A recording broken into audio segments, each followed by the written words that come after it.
여러분 신형수, 최원욱이란 이름을 들어보신 적 있나요? 아마 저도 이 기사를 접하기 전까지는 한 번도 들어본 적이 없는 생소한 이름입니다. 이 두 분은 서울에서 타인의 목숨 또 타 공동체를 위하여 자신의 목숨을 잃은 분들 중에 한 분입니다. 앞서 말한 신영수라는 의인은 1987년도에 버스 탈취범을 쫓다가 숨진 의인입니다. 다 서울에서 일어난 일이에요. 또 최원욱이라는 분은 한강에서 자살을 기도하는 시민을 구하기 위해서 물에 뛰어들어 그 시민은 구했으나 자신의 힘이 다하여 결국 끝내 빠져나오지 못하고 숨진 의인입니다. 다 서울에서 타인의 목숨을 위해 죽으신 분들입니다. 그분들이 처했던 상황은 굳이 내가 아니어도 굳이 그렇게까지 안 하고 내 목숨을 잃지 않아도 될 상황이었었고 누구 하나 그 상황에 대해서 말할 수 없는 그런 어려운 상황들이었습니다. 그러나 그들은 그 현장 속에서 외부인으로 있는 것이 아니라 직접 그 현장 깊이 들어갔고 결국 목숨을 잃게 되었습니다. 왜 그랬을까요? 적어도 그 기사를 저는 접하면서 그분들에게 가장 중요한 가치라는 것이 그들로 하여금 그 목숨을 잃게 하지 않았나라는 생각을 해보게 되었습니다.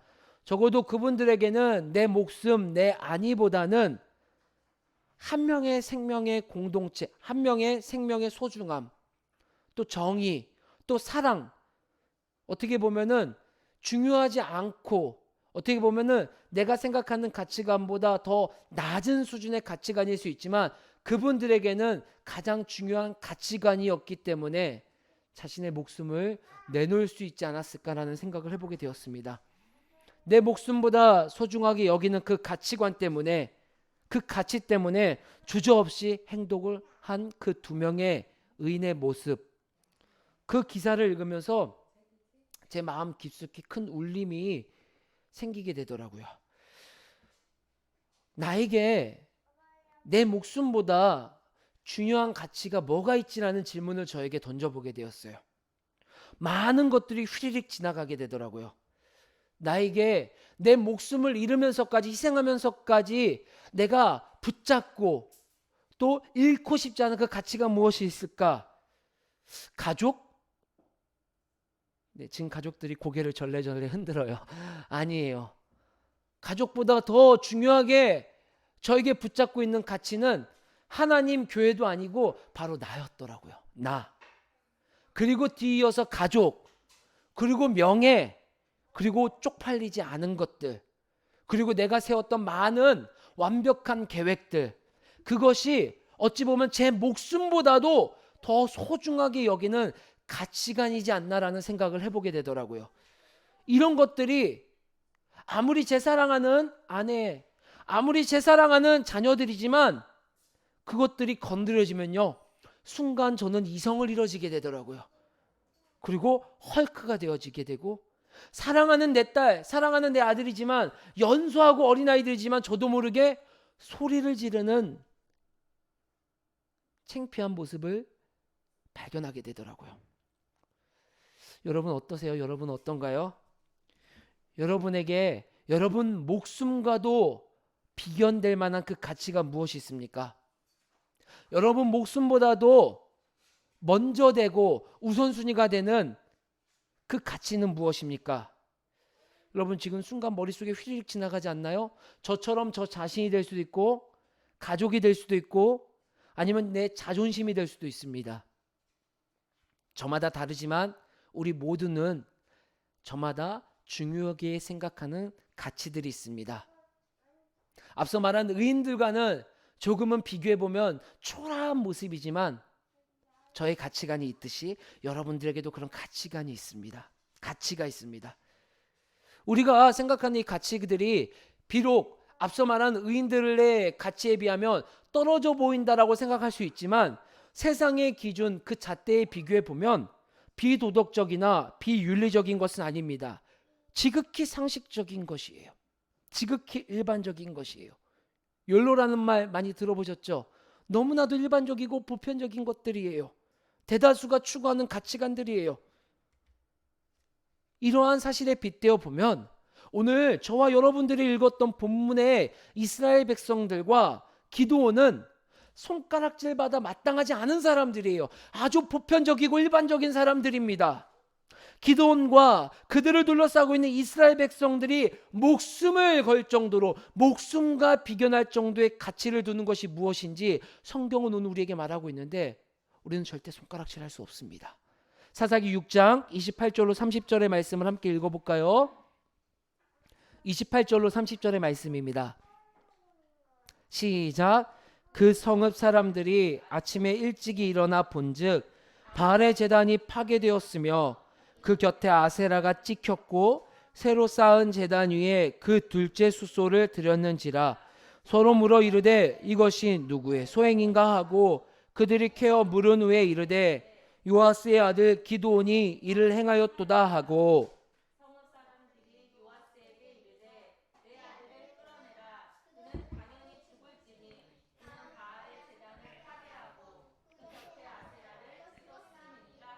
아멘.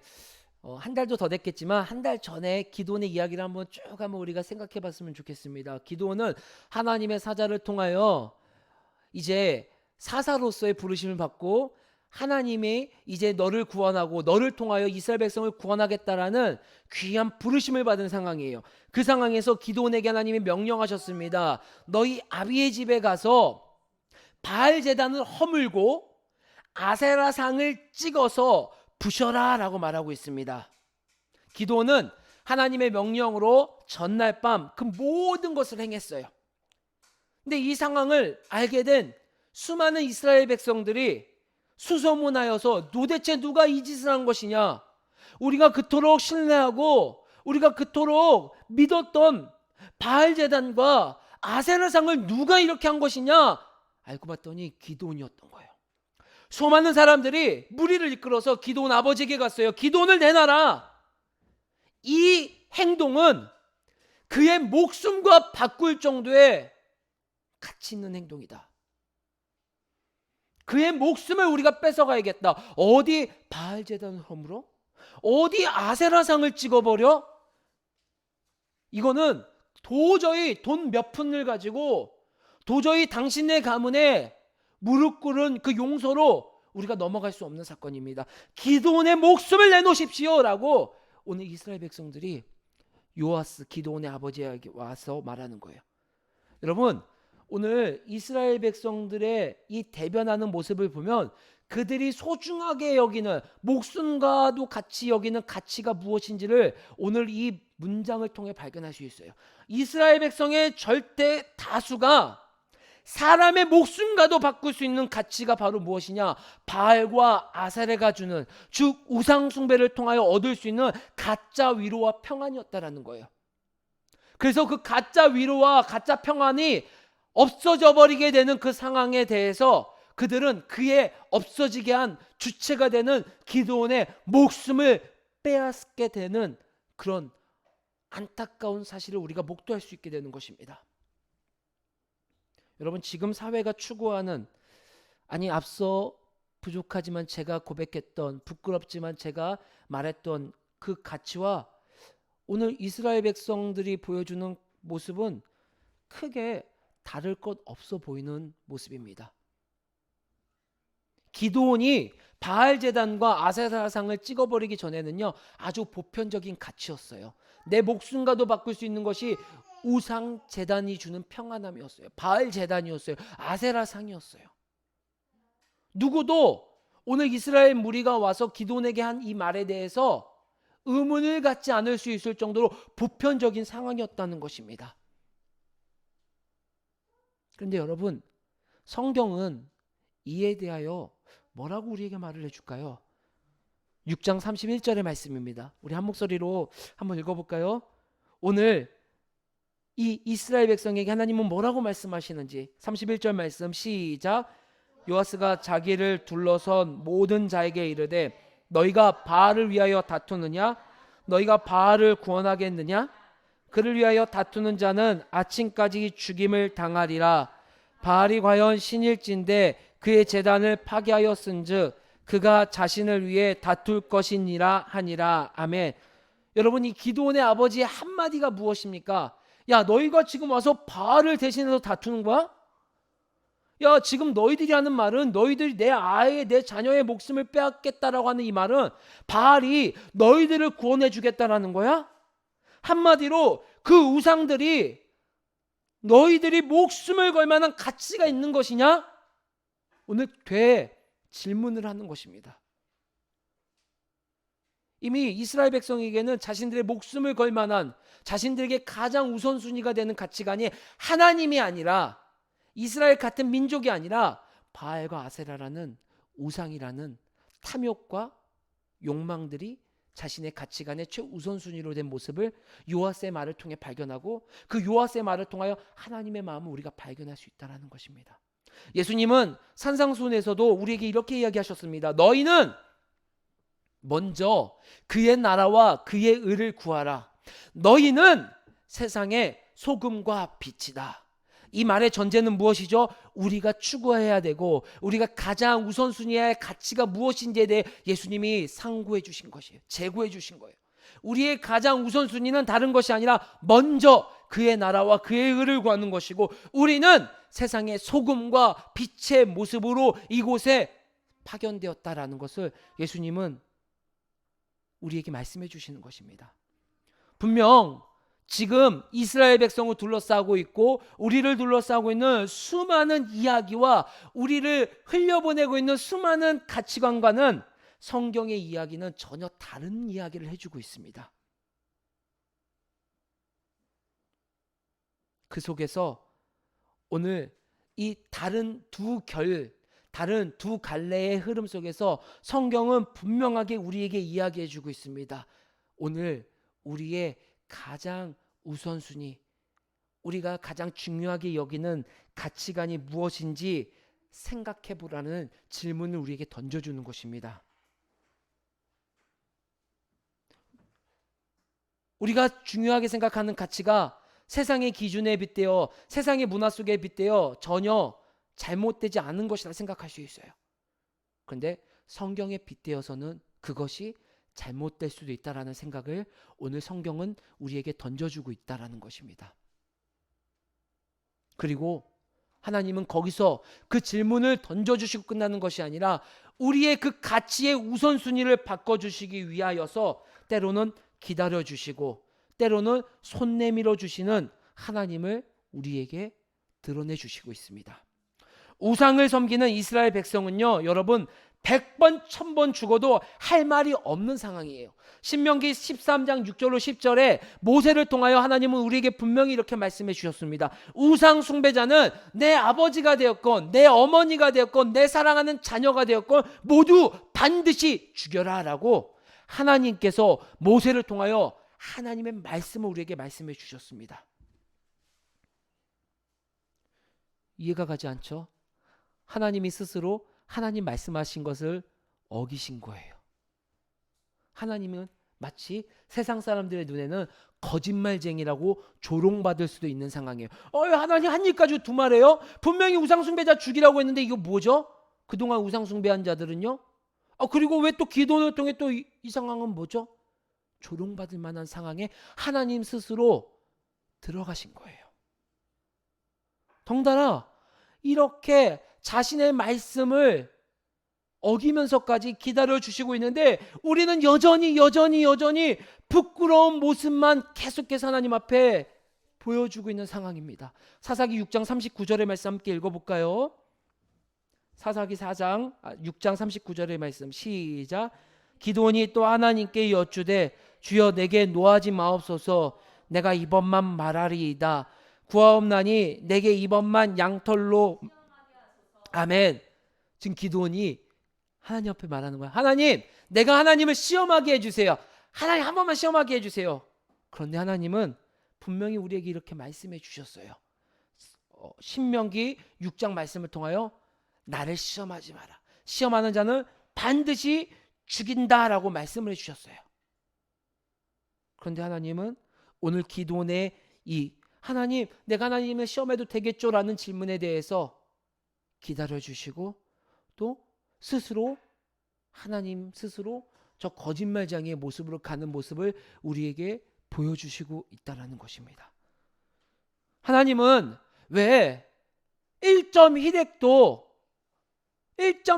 버릴 것이 없고 그 위대한 하나님의 말씀을 훼손하면서까지 우리를 기다려주시는 것일까요?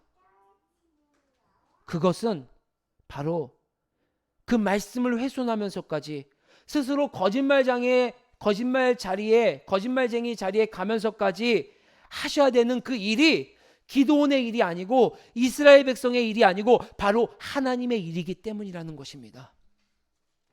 하나님의 일이기 때문에 스스로 잠시 오욕을 받고 스스로 잠시 오해를 받아도 괜찮은 그 자리에 나아가시게 되신 것입니다. 기도원의 일이 아니에요. 이스라엘 백성의 일이 아니에요. 그저 하나님의 은혜로 기도원을 들어서 써주시는 하나님의 일이라는 것을 성경은 우리에게 말씀해 주고 있다는 것입니다. 여러분 마태복음 26장 52절로 54절의 말씀을 우리가 한번 찾아서 읽어볼까요? 예수님께서 우리에게 그러한 놀라운 일들을 우리에게 말씀을 통해 보여주시고 있습니다. 마태복음 26장 52절로 54절의 말씀입니다. 우리 찾으셨으면 신약성경 48면에 기록되어 있는데요. 마태복음 26장 52절로 54절의 말씀입니다. 시작. 이에 예수께서 이르시되 네 칼을 도로 칼집에 꽂으라. 칼을 가지는 자는 다 칼로 망하느니라. 너는 내가 아버지께 구하여 지금 12군단 더 되는 천사를 보내시게 할 수 없는 줄로 아느냐? 내가 만일 그렇게 하면 이런 일이 있으리라 한 성경이 어떻게 이루어지겠느냐 하시더라. 아멘. 예수님을 잡으러 온 일말의 무리를 베드로가 공격하고 베드로가 물어보고 베드로가 또 칼로 그 귀를 자르는 그 상황에서 예수님이 이렇게 말하는 것이죠.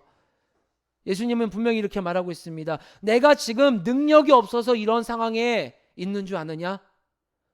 나는 너희가 원하는 일, 베드로가 원하는 일, 수많은 제자들이 원하는 일, 수많은 군중들이 바라는 그 일을 위하여 이 자리에 온 것이 아니라 바로 아버지 하나님의 일, 예수 그리스도의 일을 위하여 이 자리에 오는 것이고 지금은 내가 끌려가고 지금은 내가 죽는 것이 하나님의 일이다라는 것을 말씀해 주고 있는 거예요.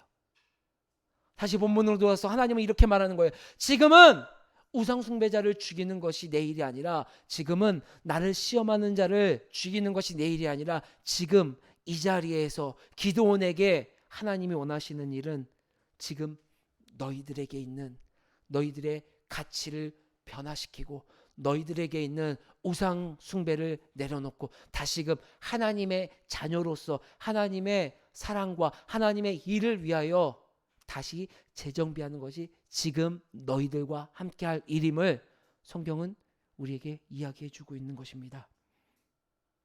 하나님의 일을 예수 그리스도의 일을 위해 하나님 스스로 예수 그리스도 스스로 자기 가장 천한 자리에 나아가는 모습을 오늘 기도원의 이야기를 통해 말씀해 주고 있습니다. 도대체 이 상황 속에서 여러분들에게 질문을 드리고 싶습니다. 이 일이 기도원의 일이 아니고 이스라엘 백성의 일이 아니고 하나님의 일이기 때문에 하나님이 일을 이렇게 진행하신다라고 말씀을 함께 나눴는데 도대체 이것이 기도원의 일인지 하나님의 일인지 어찌 분별할 수 있을까요?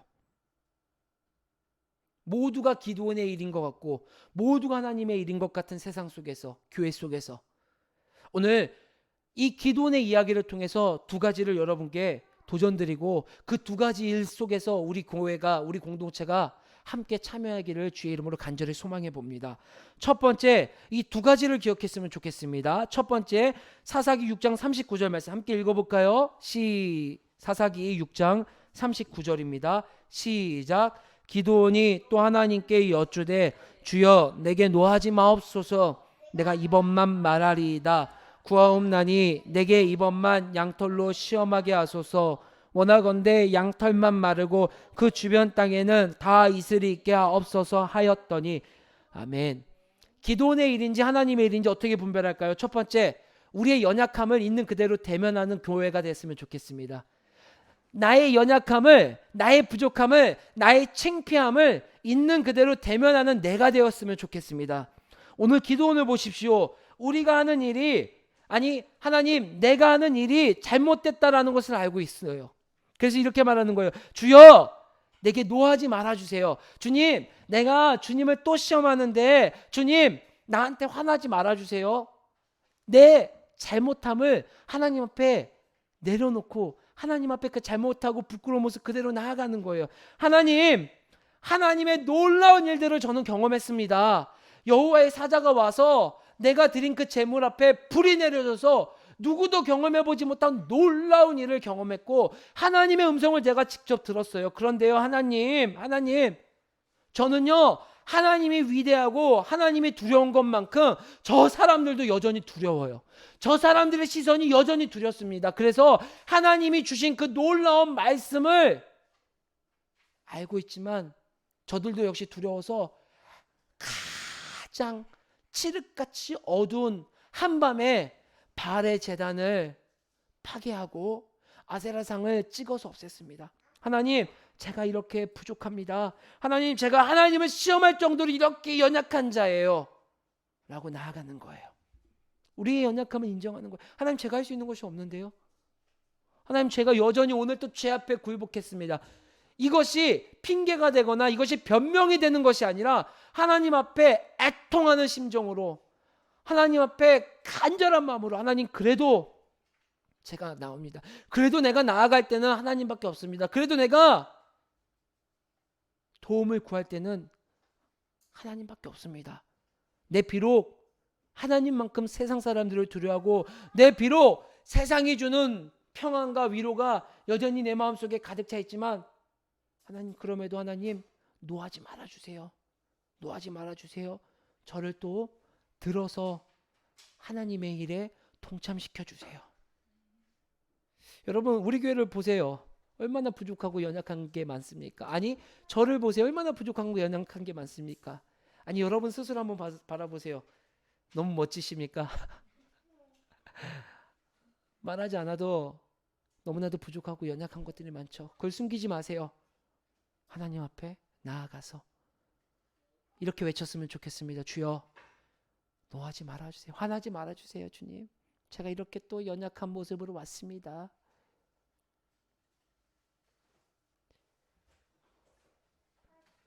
매일매일 그렇게 고백할 수 있는 우리 교회가 됐으면 좋겠습니다. 두 번째, 6장 34절 말씀 읽어볼까요?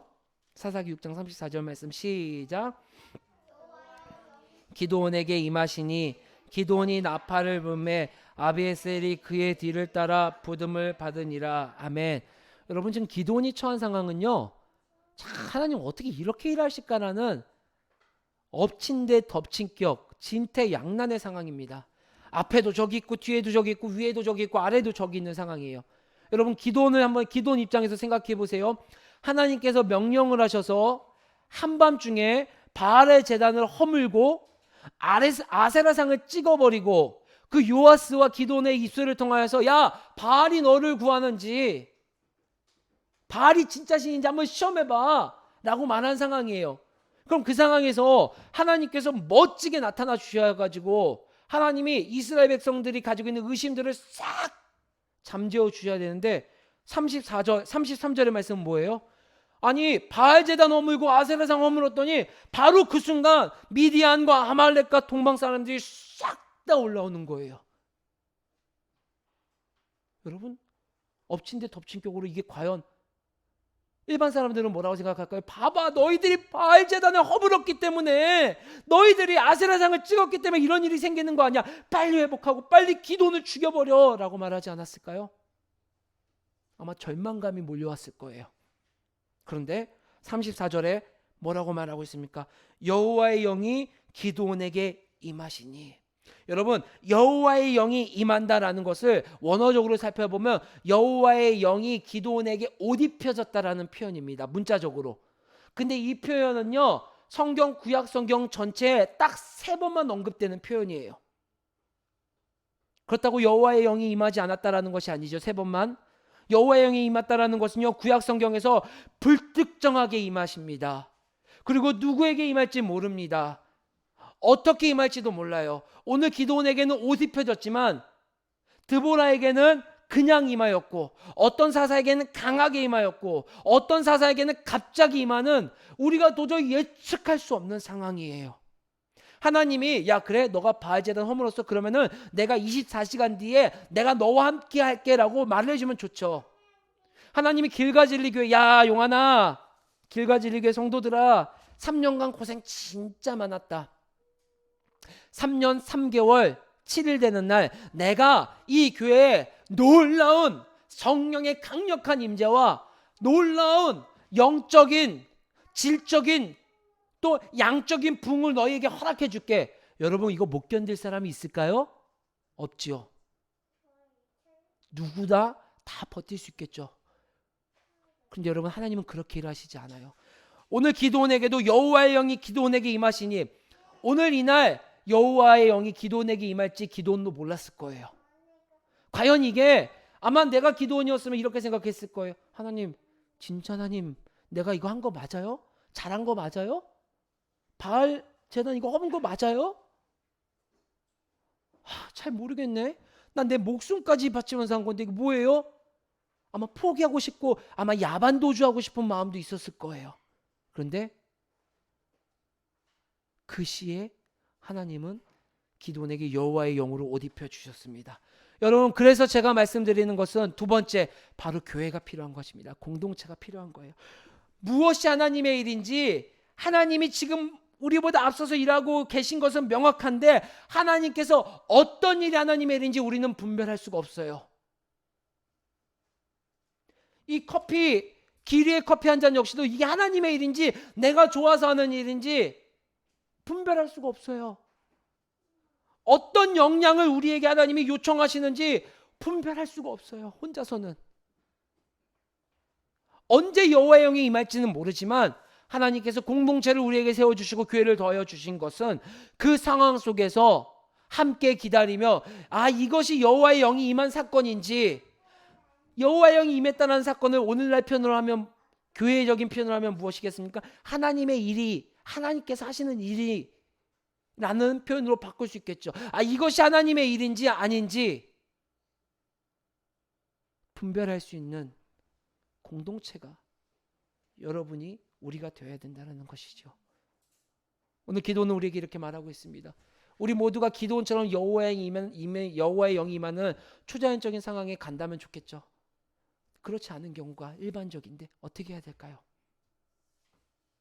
사랑하는, 정말 사랑하는 우리 길가지교회 식구 여러분, 우리 다 모두 연약합니다. 연약함을 인정하고 그 연약함을 가지고 우리가 되어서 이것이 정말 여호와의 영이 임한 것인지, 이 일이 정말 하나님의 일이 나에게 있는 것인지, 또 지금 내가 걸어가는 그 길이 하나님이 우리에게 부르시는 길인지를 우리가 함께 분별해 나갈 수 있는 우리가 되었으면 좋겠습니다.